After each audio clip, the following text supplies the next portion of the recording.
Hello out there and welcome to Public Conscience. You are on to the anti-corruption program produced by the Progressive Impact Organization for Community Development, PRIMOG. PRIMOG is a civil society organization working to promote good governance, participation, and accountability in Nigeria. I am Adaobi Obiabumo, and I'm with Esther Bassi. A warm welcome to the program, wherever you're listening to us from. On Public Conscience, we seek to evolve a corruption-free society through the amplification of investigative corruption stories by our partner media organizations and by alerting citizens and the government to their democratic actions against it. We equally promote integrity by amplifying rare cases of the display of honesty by public and private individuals in the course of their normal activities. We appreciate the MacArthur Foundation for supporting the production of this program. In today's program, we will be looking at a report exposing how some corrupt officials at Primary Health Care Center in Bauchi State connive with vendors to divert and sell medicines distributed by government and non-governmental organizations. For some time now, we have been beaming the searchlight on corruption at primary health centers across Nigeria. Last time, we shared with you a similar report in Nasarawa State. Today, Bauchi State is in focus, and unfortunately, in their case, free and subsidized drugs distributed by government across its health care centers to support the less privileged are diverted by a syndicate of corrupt and selfish healthcare workers, according to an investigation by Wikitimes. The report also claimed illegal diversion of drugs by officials at healthcare centers remained the norm in the state for many years, leaving those in need of the drugs in excruciating pain and forcing them to dive deeply into their pockets to afford treatment. Something is fundamentally wrong, and it implies corruption has compromised the distribution of drugs to innocent end users suffering from one type of pain or another. Today's program will remind the Bauchi State Primary Health Care Development Agency and other relevant authorities that more needs to be done to stop corrupt health workers from sabotaging efforts by the government and NGOs to keep citizens in good health. For you out there, do you know that primary health centers, which were originally meant to play a vital role in Nigeria's health system, are facing sabotage? Why do you think corruption is seemingly thriving in primary health centers across Nigeria? And what must government do for Nigerians to start getting value for monies it is spending on primary health centers? Be ready to join us through phone and text messages during this conversation. The WhatsApp phone line to send your message is 0902 265 6167. That is 0902 265 6167. Please indicate your name and your location when sending your message. This number is for messages only. Please begin to send your messages as soon as possible to 0902 265 6167. That is 0902 265 6167. We will give out the numbers to call shortly. If you are just joining us, We've been looking at an investigative report by Wikitimes indicating some officials at primary health care centers in Bauchi State of conniving with vendors to divert and sell medicines distributed by government and non-governmental organizations. Primary health care is the bedrock of every health system and should be the first port of call for most Nigerians when seeking health care. Sadly, the government's goal and aspirations behind the primary health care system in Nigeria continue to be a mirage as the system is hit by an array of challenges with corruption at the center of it all. According to the report, the current state of the primary health care system in Nigeria is appalling, with only about 20% of the over 30,000 facilities across the country. Nigeria languished in 163 position out of 191 countries on the World Health Organization's WHO health system ranking last year. Joining us to expatiate on this report is the publisher and editor-in-chief with Wikitimes, Aruna Mohammed, and a public health and global health equity advocate, Dr. Ifeanyi Nsofo. You are both welcome to the program. Awesome. Thanks for having me. Thank you for having me. Okay, we'll start off today's conversation with Haruna Mohammed. You're welcome once again. Thank you so much. Could you give us a background of what your report was all about and why Wikitimes deemed this investigation necessary? Well, thank you so much. I think before I dwell on the report, let me quickly give a little background about the entire healthcare system in Bauchi State and what it portends for the general public. In Bauchi State, literally on paper, we have 332 primary healthcare centers distributed across the state. These healthcare centers are supposed to be manned by professional doctors and nurses and other healthcare personnel that are supposed to deliver services for the local populace, for the villagers, for the commoners. Now let me give you an example with one local government, which is Diversion, that I'm very much familiar with, and I have their data. In Diversion, for example, there are 69 healthcare facilities spread across the local government. One local government. One local government. Of these 69 healthcare facilities, there is one general hospital. Now, of the 69 healthcare facilities, the Bauchi State government on paper has only 16 nurses that are manning these entire 69 healthcare facilities. 16 nurses and one pharmacy. 16 nurses and 69 healthcare 69 healthcare facilities spread across the local government, manned by 16 nurses. With one pharmacy. Exactly. So distribute 16 to 29 healthcare facilities, you should know what I'm talking about. Not only that, they have only one medical doctor that visits Darazao. Mind my word, he visits Darazao. He's not based in Darazao. He visits Darazao 4 times in a week.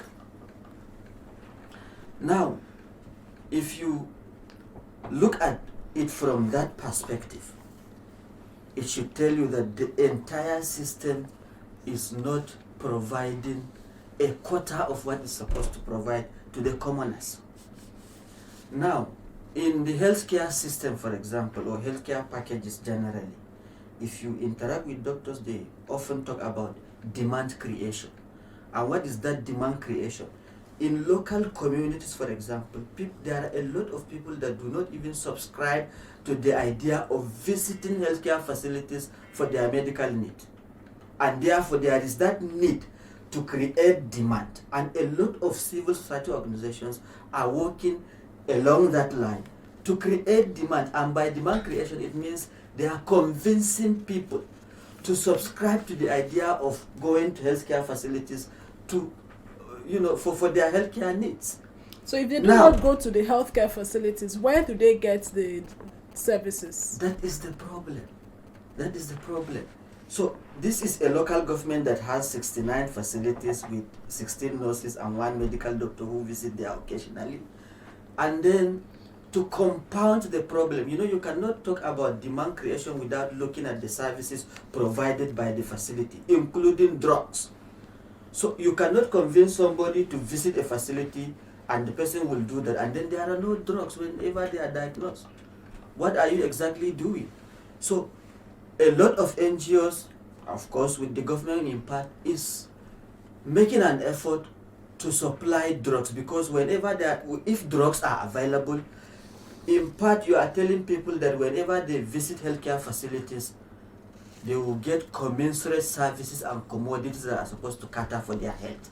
And that is why NGOs and government is coming on board to what? To subsidize, to make these drugs available. Now, unfortunately, with the connivance of the healthcare workers, people that should be part of the commoners, right?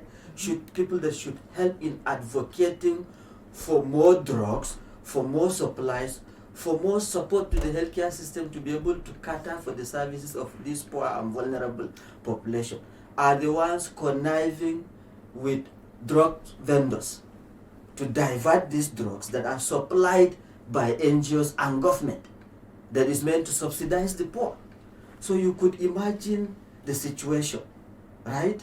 So now, to answer your question straight, you see, for somebody who is conversant with the atmosphere on ground that I just painted, and then somebody coming to give you some tip of that, look, in Bauchi State, unfortunately, these drugs that are supplied to help the commoners is diverted somewhere by selfish, corrupt elements in the system that are supposed to work to enhance the efficiency of the system. So we got tip off from people that, look, you guys have been investigating exposing corruption in roads, in procurement and all that, but there are a lot of corruption going on in the healthcare system in Bauchi State, and one of them is this diversion of drugs by healthcare personnel that are supposed to, like I said, help in providing services for the common people. So basically that was how we started. We lost the idea of this story, and of course we sunk into action by recruiting our reporter to do the needful. And lo and behold, if you read the report, you will see the monumental corruption we are able to expose, courtesy of the investigative work we did. Thank you so much for that. Where healthcare workers are now the ones sabotaging the process. Let's speak to Dr. Ifeanyi Nsofor. You're welcome once again to today's episode of the program. Yeah, thanks for him. I'm sure you read the report and you listened to him keenly. So how would you react to all this, given the fact that you're a doctor and you understand the need for primary healthcare system in our communities? Okay, thanks again for having me. Well, it's quite disappointing. But like the background you gave is also not new. This has been going on, still going on in different places. But I think we need to look at the fact that this is just a symptom of a dysfunctional primary healthcare system.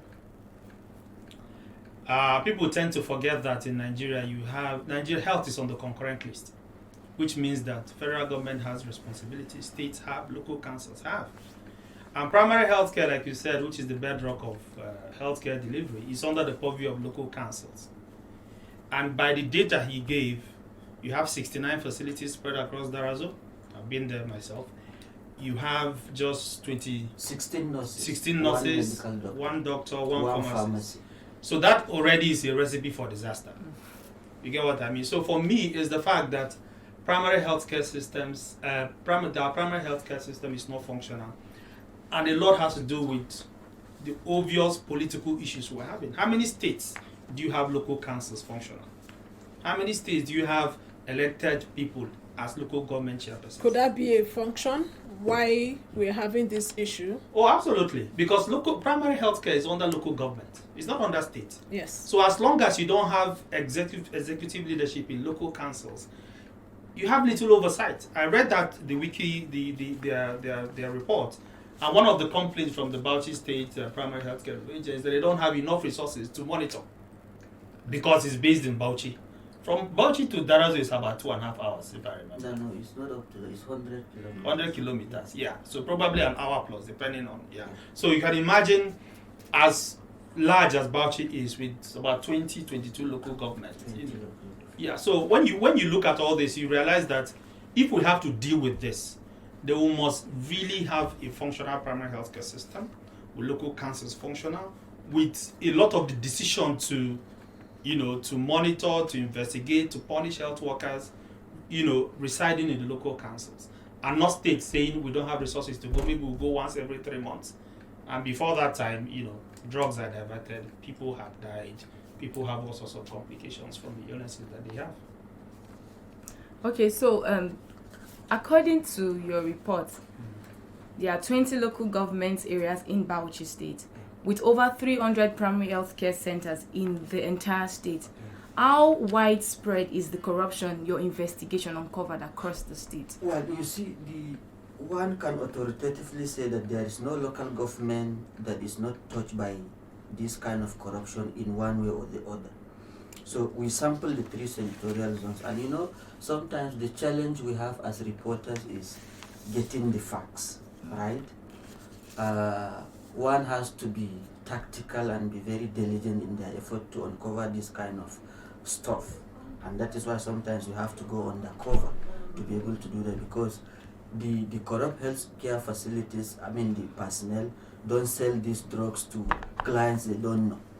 So you have to recruit somebody they are familiar with, right? Someone that knows Who the is system. exactly who knows the system and who is not happy with the corruption that is ongoing, right? He knows the system, he knows that these things are ongoing, but he's not happy. He is equally worried. His loved ones are affected, his neighbors are affected, everybody around their communities are affected by this kind of corruption. So you have to make deliberate effort to get people that are familiar with it but that don't subscribe to what is going on. They are willing to expose the corruption. So in most of the places we visited, yeah, sometimes you could get hard evidence. It means you can catch people red-handed selling the drugs. We buy these drugs and pay, right? Sometimes in the process, some of them will realize that something fishy is going on, and they will dodge. So you hardly mention some of them if you don't have hard corroborating evidence. But I can authoritatively tell you that all the local governments in Bauchi State are affected by this corruption in one way or the other. And the head of the Primary Healthcare Development Agency conceded in the interview we had with him that they know it's a challenge. So what have they done? Yeah, what are That they is the doing? question. What have they done? His argument in the report was that they are overwhelmed. They don't have enough resources to monitor everything that is ongoing.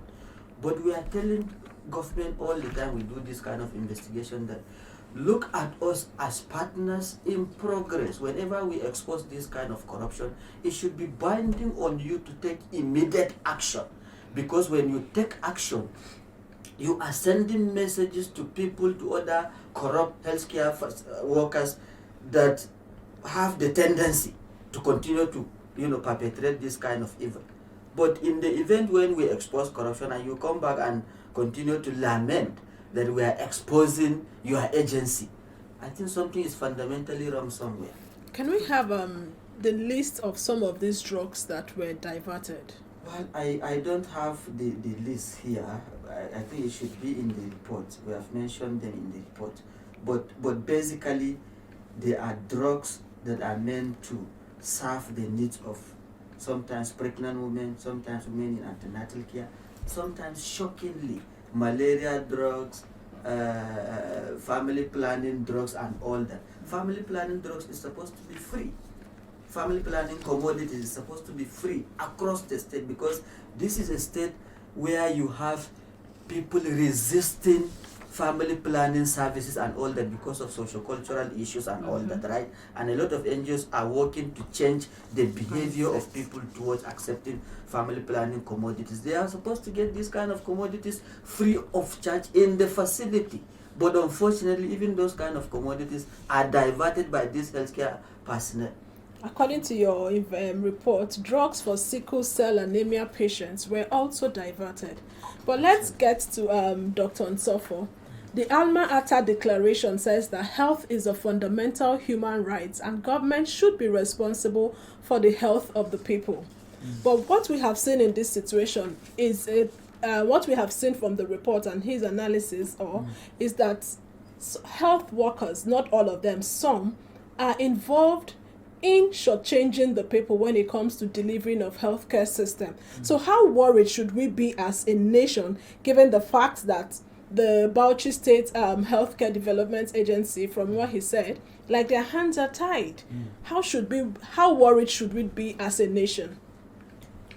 Well, we should be very worried. Interestingly, my first TEDx talk, the title is "Without Health, We Have Nothing." But I don't think that most Nigerians believe that. Because if you use the current political climate as an example, very few people are asking questions regarding to healthcare. What would you do when you're elected as far as our healthcare is concerned? So we just have a nation that people are really very apathetic as far as healthcare delivery is concerned, for different issues, cultural, religious, people believe all sorts of things. But I'm happy you quoted the MacArthur Declaration, because if we look at what is primary healthcare, what are the components of primary healthcare? I know, interestingly, if you look at the components of primary healthcare, there are about 8.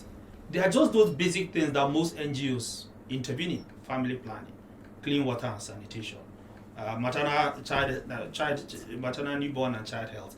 All those very, very common services, so that components of primary health care. And like I said, it is under the purview of local council. But one other committee at local levels that I think, if you go to most wards in Nigeria, are not functional, ward development committees. Those ward development committees are made up of individuals from the local levels, working with the health and other social sectors to make sure that things work. And if reading that report and knowing that a number of these drugs are donated by government or NGOs, the question is, do you just carry those drugs and give to a health center and that's it? What is who keeps the record of those drugs? How are the community members through the ward development committees involved in the management of those drugs to make sure that those drugs are, prescribed as they're supposed to be prescribed? So you see, we need to be worried because there are those different layers of accountability are not there. Even in the States, if you look at the drugs, a number of those drugs, at least from that article, Mectizan, which is for river blindness, for onchocerciasis, rapid diagnostic kits for malaria. Malaria is, probably the largest killer, of people across our country. But the health workers should understand all this. No, the health worker should understand all this. But you see, the health worker is also a product of a society where accountability lacks. Absolutely. The same way you should say that a civil engineer should be bothered that the bridge they are building somewhere in Darazo, they are using substandard material. Why is he or she not bothered? So the health worker is not a saint. It's a human being with values. A human being that lives in a society where people are hardly held accountable. Reading that article, I saw that some of the health workers were sacked. When I looked at it, I'm like, if you go to the next local government, you will find out that the same health workers are going to be employed again, in different capacities. Absolutely. Let me quickly check in here, if you permit me, to elaborate on what you just said about the ward development committees, that's the WDCs. In Bauchi, for example, not only the WDCs are helping, quote and unquote, to support primary health care. We have what we call the Quality Improvement Team, QITs, because I remember that Plan International did an intervention in Bauchi State. They set up or reactivated QITs. And not only that, we have women group. Who are the members of this QITs? The members of the QITs are part of the benefiting community. Whenever a healthcare facility is erected, sometimes they will look at elders in that community, they will look at the WDCs, they will look at youth groups and all that, and form them to form part of the QITs. And what are the roles of all these groups? They are meant to support the facilities even when there are no resources, right? So, but unfortunately, like Doctor said, when you are dealing with a society that negates the culture of accountability, that negates the culture of sense of responsibility, right? Many things are likely to happen. And sometimes when you are dealing with nepotistic officials at the bigger level who had their friends, their relatives employed to man these healthcare facilities, lo and behold, they can perpetrate every evil you could think of and they will go unpunished. That is what we are dealing with in Bauchi State, unfortunately. Okay, your report focused mainly on Bauchi State. Are there possibilities or indications that this brazen corrupt act is also obtainable in other states? Absolutely.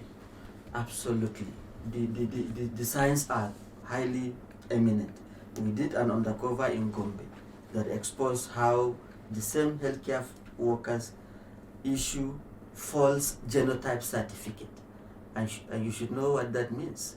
So you could imagine how many people they have killed over time by that kind of practices. So that report alone is also an indication that these kind of practices are very, very evident in most part of the Northeast. Well, corruption thrives when not only the health workers are complicit, are involved, but the citizens also are part of it. It's time for us to get the opinion and views of the person listening to us at the other end of the dial. And remember that this program is interactive. The WhatsApp phone line to send your message to is 0902 265-6167. This number is for messages only. Would like you to contribute to the conversation. Why do you think corruption seems to be booming at primary health centers across Nigeria? What must government do to strengthen primary health centers against corrupt officials? And as a citizen, how can we be a part of fighting corruption at the health sector? Okay, we have a WhatsApp message from Paul Igwe from Wuse Zone 5, and it says, I have 2 victims of child and birth deaths of primary health care because of lack of professional staff. Our sincere condolence for that. Let's see who's here. Hello. Your name and where you're calling us from. It used to be anonymous, please. Okay, please go ahead. Yes. I happen to be in Abuja presently, but I served for over 11 years in Bauchi. And I've been following your program. I wish to say good day and welcome to the guests in the studio there. Are you hearing me? Go ahead. Yes, please go ahead. Yes. I want to concur 100% with what that man has said. All he has mentioned during the course of your discussion has been something burning me in my heart for over past 10 years. You know, the issue is just everywhere. But taking that Bauchi is just a sample of the larger population of what is happening as regards the primary healthcare sector. So please, we say kudos to you for bringing this issue to the forefront, and we hope to support you in any way we can. I'm calling on the civil society group to key into this direction to see that the right thing is done. If such corruptions, as you say, nepotistic personnel can be in place of, health service delivery, it's very unfortunate. Honestly, very unfortunate. You need to be there to see things for yourself, honestly. This man, may God bless him for taking that giant pride to conduct research, to bring this reality to the light of the day. Thank you very much. Thank you so much. Thank you so much for that. Okay, so I would like to come to you because over time, you after your investigations, you put out this thing out in the open for everybody to see, and then just like what you've said now, you interviewed the director. So is the Bauchi State Primary Healthcare Development aware of your findings, and who else did you speak to before the report was published? Absolutely, they are aware. Like I said, in the course of the investigation, we interviewed the Dr. Ulwan Mohammed, who is the head of the Primary Healthcare Development Agency.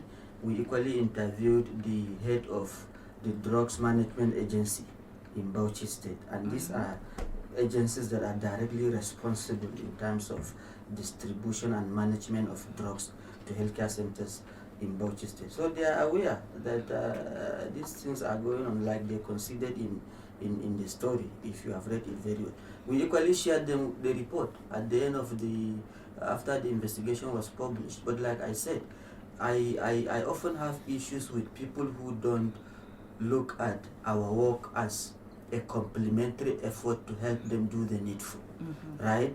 When you look at our work as an effort to bring you down, right, or to expose people you feel we should not touch, I sincerely have a problem with that, because we are journalists. We have to do our work. Our work borders around adversarial journalism, and we should do this work with no apology, because it forms part of our constitutional responsibility as journalists to hold people to account, not only powerful people, including civil servants that are supposed to work to ensure that our system is efficiently discharging the duties it's supposed to discharge. When they decide to negate their responsibilities, it's binding on us as journalists. We are supported by the Constitution to do our work, so it's binding on us to do our work. It's high time people begin to appreciate the kind of work we do and see us as partners in progress. You cannot claim to be fighting corruption and see journalists as your enemy, who is doing serious, rigorous journalism, adversarial journalism that is exposing corruption. You should see us as partners in progress. Take our report, read it with sincere mind, and do the needful. Hold these guys accountable. They are your staff, they are your employees, for goodness sake. You have all the audacity to hold them to account. So apart from the agency, the Bauchi distribution agency, did any other agency reach out to you? Yeah, I think we are also working with civil society organizations in Bauchi. I know some of them are doing some work in that perspective. Hopefully, in the next coming days or weeks, we are going to see something positive in that regard. Okay, thank you for that. Partners in progress. Dr. Ifani, he talked about it's one thing for the journalists to bring to fore issues about corruption, and it is another thing for the agency indicted or the staff of the agency indicted to do the needful, or the anti-graft agencies. So in this case, why do you think culprits are not easily brought to book, and how can we get our anti-corruption agencies to sweep on corruption elements at our primary healthcare agencies or service? So I think that is a matter of reporting. So these guys, the health workers, confirmed, hopefully, when they're being recorded, and so you have evidence. The chemists that collaborate with the health workers to take the drugs, buy from them, and sell to the public. They mention the names of the owners of the chemists. Why didn't they report this to the police? Because this guy stole. It's theft. And I think our constitution, is very clear on what to do when people steal public property.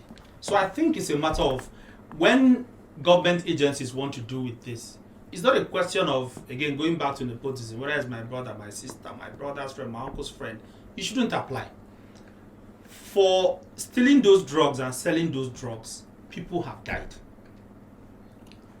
People that are ill have had complications they shouldn't have had. Some of these complications they will live with for a lifetime.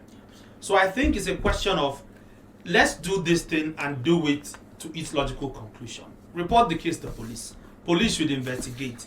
Take the cases to court. So aside from publishing the report, they should go a step further by reporting to the police. Yes, the agency of government. It's not the responsibility of the journalist has opened it up. The evidence is very clear. So what the agency of government should do is to make sure that this case is taken to the police and properly filed, so that the police can now investigate, take the people to court. Because when we don't do this, then we don't have a history of accountability. People will still feel that, nothing will happen to me. Today I'm in Darazo, next time I'm in Itasgada, or other local governments in Bauchi state. And you see that you just keep recycling the same people across different local councils and different primary health centers. So we just have to do the right things. We can't expect these things to change simply because they've been made public without, having the law take its course. Okay. Hello? Could you turn down the volume on your radio set, please? Yes, your name and where you're calling us from. My name is Bash. I'm calling you from Let's hear you. Okay. All I want to say is that please, before I say anything, I'm waiting you people at the stage of there. They are doing a very wonderful work over there. We appreciate you for bringing up this matter. Corruption is in our blood everywhere. I know that we have people that are leading us and they don't really check to see what is going on. It's just named to them that they are governing the gas. I think it's the issue that has all from one hand to another hand. Because I know that all these things that is happening, it's not you. He said that corruption is in our blood.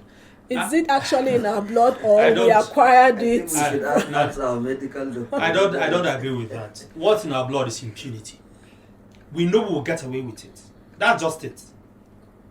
Because the laws are not taken to, we don't allow the laws to take its course.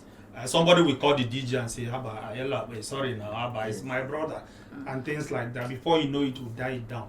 Then the person is emboldened to do more. The same Nigerians that supposedly have corruption in their blood, when you step out of Nigeria and you go to countries where the laws work, what happens to that corruption? Does it disappear from your blood? The laws are very clear over there. They take their consequences. To me, so it's impunity that we have. And we see it play out across every sector, health or education or, if we want to talk about impunity today, this show will not end because it cuts across every sector. Okay, that brings me to my next question. How can primary health care centers be strengthened against corruption and for better service delivery? What are the reforms and policies that we must make going forward? What are they? What are the reforms and policies that we must make? We need to make local councils functional. We can't have governors coming in, dissolving local council, appointing sole administrators. We need to, go through that electoral process, make sure that people voting, the candidates of their choice to the local councils, and have those local councils provide primary health care. And you cannot provide primary health care without partnership with communities and other groups. And that's why we mentioned the word development committees, because healthcare delivery is also not just health that is provided in the facilities. It's also social determinants of health. Is there clean sanitation? Is there sanitation? Is there clean water? Do people still stool in public? Do girls go to school? All those are social determinants of health. And you can't do that when you have a situation where local councils don't have any leadership. It's almost like somebody in Abaji, for instance, which is like the distance from Bauchi to Darazo, about 100 kilometers to Abaji, and you want somebody in Abuja here to be supervising Abaji. It won't work. Do you understand? So it's a question again. I mean, we're coming back to leadership. I think Chinua Achebe hit the nail on the head. Everything rises and falls on leadership. Once you don't have that leadership with clear responsibilities and methods of making sure that people are punished when they do wrong, we'll just keep unearthing this kind of reports, and the reports go back to the shelf, and people go again next time and do the same thing. So it's leadership for me. So leadership must be put in place. Yeah. He talked about governors not being able to, or local council working so that governors are not responsible for everything. But we know that the governor may not be directly responsible for the supervision of the PHC center, primary healthcare centers. But is this the case the governor, Bala Mohammed, should be interested in because of its pervasive nature? Yeah, I think everybody in Bauchi should be interested in this, because the government is spending a lot to not only rehabilitate healthcare centers but to equip them, right? So he should be interested. Many people should be interested. A lot of stakeholders, the journalists, the primary healthcare development agency, the drugs management agency, everybody should be interested on this. But like the doctor said, when we lack a system that deliberately has reward and punishment, then we will fundamentally have a problem. And that is what is evident here. We should have reward and punishment for people that are doing good and people that are subverting the system. That should be in place, and it will only be optimal when there is government at the grassroots level. The government, the functions of our system should be decentralized. People at the local level should be empowered to man and monitor these facilities. But how will they do that when local government at the local centers are crippled for whatever reason? It's practically impossible. So we need to decentralize and ensure that the local government areas function. But before I let you go, because I understand that you have other engagement, in 1 minute, what would be your advice to unsuspecting citizens whose lives continue to be threatened due to corruption in the health sector? I think my advice is very simple. We should care, we should be concerned, we should ask ourselves, what can we do in our little way to help our systems work? That is important, because when everybody feels I have certain responsibility to discharge, right? And when I fail to do that, somebody might be affected. I may be included in the process. Then it's naturally binding on you to do the needful. The doctor should do his part. As a journalist, I should play my own role. Everybody has what they can do to support our system's work. And that is exactly what how we are supposed to behave as a people, as a nation.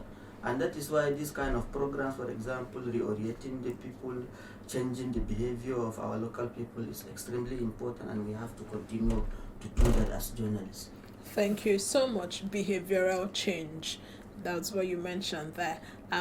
We sincerely appreciate you, Haruna Mohammed, Editor-in-Chief with Wiki Times. Thank you so much for having me. He talked about citizens and behavioral change. Oh yes, we do. I mean, at all levels, whether it's at the federal level, state, local levels, community, because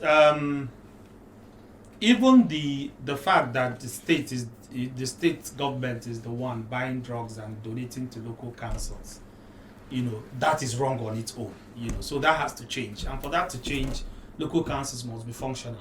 Community members must also, because I'm sure that some community members may have been aware of this trade, this illegal trade going on in their local. So, they should be so concerned that they report. But the question is, who do they report to? Is there any particular pathway for doing that? So we really need to be concerned, because I think if there's one thing COVID-19 has taught us, is that without health we don't have anything. A pandemic grounded the global economy. So health is very important. It's not just bridges and roads and school buildings and things like that. Health is important, and as long as we're not very concerned about it, things like this will keep happening. So how would you rate the progress of the primary healthcare system in Nigeria, and what improvement is needed on your own part? In 1 minute, please. 1 minute, please. So for me, I think primary healthcare system in Nigeria is still, not very functional. And a lot of it has to do with different layers of government taking responsibilities that they shouldn't take. So for instance, why should the National Primary Healthcare Development Agency be coordinating immunization in Darazo? Why should the state be buying drugs and donating to a local council? You see, we have shirked our responsibilities as far as different layers of government is concerned, until we get to a situation where a local government chairperson will be the one that makes decision for his or her local government, brings in the staff, fire staff that are not doing well. We'll keep having this kind of, ad hoc situations where, higher levels of government would seem to care more or have more responsibility for things that constitutionally they have no business getting into. Okay, one last question. Do you think that there should be increased budgetary allocations for the health sector? Absolutely. I think money is never enough. But for me, in as much as people keep talking about the Abuja Declaration, 11% for health, for me, we need to really make sure that health insurance works in Nigeria. Health insurance is already mandatory at the national level with the new act. Virtually every state in Nigeria has a state health insurance scheme that are mandatory. We need to make that work, because that's also when people now begin to care, because your money is in it. Even if you paid 5,000 a year for that health insurance, you'll be much more interested in, why am I not getting drugs? Why don't we have health workers? And you ask the right questions. Okay, thank you so much. We really must go, Esther. Please visit our news website, primognews.org. That is primognews.org for all the details of our reports and interviews. Visit our website, www.primog.org, to get all the information about Primog. And you can watch our videos on Primog TV, our YouTube channel. Please subscribe to get reminders when we have a new post. We sincerely appreciate our guests, our journalist with Wiki Times, Haruna Mohammed, and the public health analysts, for Dr. Ifan Inchsofo. Thank you so much for joining us today. Yeah, thanks for having me. Public Conscience has the support of the John D. and Catherine T. MacArthur Foundation, committed to building a more just, verdant, and peaceful world. Get more information about the foundation on its website, macfound.org. Join us again here next week for another episode of Public Conscience, and remember to follow us on Facebook, Twitter, and Instagram @OfficialPrimog. I am Esther Bassi. And remember that birth registration and birth certificates are both free if your child is under 18. Help stop the corruption in birth registration and do not pay for birth certificates. Also remember that you can give us information or hints about Corrupt Act through our phone 09022656167. That is 09022656167 or info@primorg.org. I am Adaobi Obiabumo. Stay safe.